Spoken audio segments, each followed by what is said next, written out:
कौन शासन से कहेगा, कौन पूछेगा, एक चिड़िया इन बम धमाकों से सिहरती है।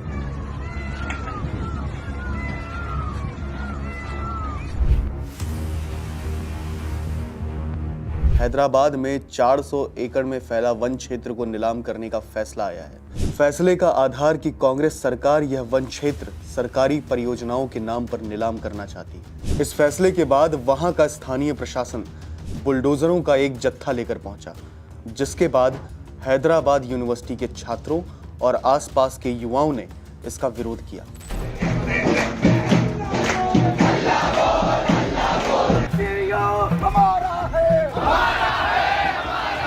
इस विरोध को सोशल मीडिया का बल मिलने के बाद वहां के आसपास के और छात्र इकट्ठा हो गए और जवाब में पुलिस ने उन पर लाठियां बरसा दी और यह रिपोर्ट लिखे जाने तक 53 छात्रों को अब तक गिरफ्तार कर लिया गया है। दरअसल हैदराबाद विश्वविद्यालय के छात्रों और पर्यावरण की रक्षा से जुड़े लोगों का दावा है कि जिस भूमि की नीलामी की जा रही है वह वन क्षेत्र है, क्योंकि यहाँ सिर्फ हरियाली ही नहीं, समृद्ध जैव विविधता भी मौजूद है। इंडियन एक्सप्रेस में छपी एक रिपोर्ट बताती है कि आसपास के लोगों का कहना है कि इस वन क्षेत्र में 237 पक्षी प्रजातियां, दुर्लभ स्टार कछुए, 15 स्तनधारी जीव और ना जाने कितने कीड़े मकोड़े रहते हैं। यही नहीं, इस क्षेत्र में एक महत्वपूर्ण जल स्रोत भी है।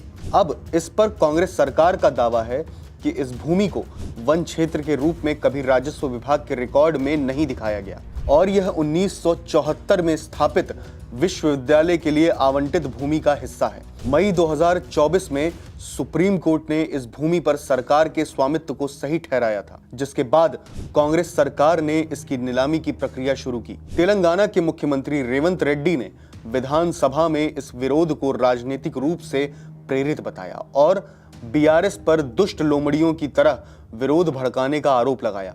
उन्होंने कहा कि इस क्षेत्र में कोई बाघ या हिरण नहीं है, बस कुछ दुष्ट लोमड़ियां हैं जो विकास को रोकने की कोशिश कर रही हैं। रेवंत रेड्डी का यह बयान उनकी पर्यावरण के प्रति असंवेदनशीलता को उजागर करता है। तेलंगाना हाईकोर्ट में याचिकाकर्ताओं ने 1996 के सुप्रीम कोर्ट के एक फैसले का हवाला दिया है, जिसमें कहा गया है कि अगर किसी भूमि में हरियाली है तो उसे वन क्षेत्र माना जाएगा, भले ही वह राजस्व रिकॉर्ड में ना दिखे। पर्यावरणविदों का तर्क है कि इस भूमि को राष्ट्रीय उद्यान घोषित किया जाना चाहिए, ना कि इसे नीलाम कर कंक्रीट का जंगल बना देना चाहिए।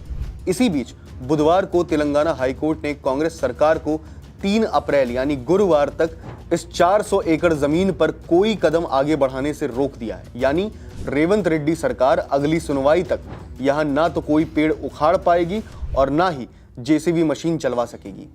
यूं तो सोशल मीडिया पर इस मुद्दे को लेकर जबरदस्त बहस चल रही है, पर सोचने वाली बात है कि भारत में पर्यावरण की रक्षा का झंडा उठाने वाले तमाम कथित सेलिब्रिटीज, एक्टिविस्ट और संगठन इस भयावह घटना पर मौन बैठे हैं। यही बॉलीवुड सेलिब्रिटीज जो मुंबई के आरे मेट्रो रोड के विरोध में अपनी मुखरता जाहिर करते रहे हैं, आज अपने मुंह पर साइलेंट का टेप चिपकाकर बैठे हैं। क्या इसलिए कि इस बार जिम्मेदार कांग्रेस सरकार है? क्या पर्यावरणीय सरोकार भी अब राजनीतिक स्वार्थ के आधार पर तय किए जाएंगे? विकास के क्रम में हमारे मन में यह विचार तो कौंधना ही चाहिए कि जब इस वन में बुलडोजरों की गर्जना गूंजी तो नन्ही चिड़ियों ने अपने घोंसलों को छोड़ दिया होगा।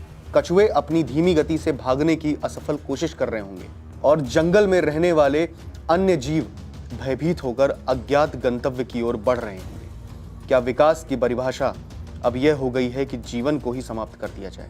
इस तरह की खबरों को देखने के लिए सब्सक्राइब करिए न्यूज। मिलते हैं आपसे अगली वीडियो में। धन्यवाद।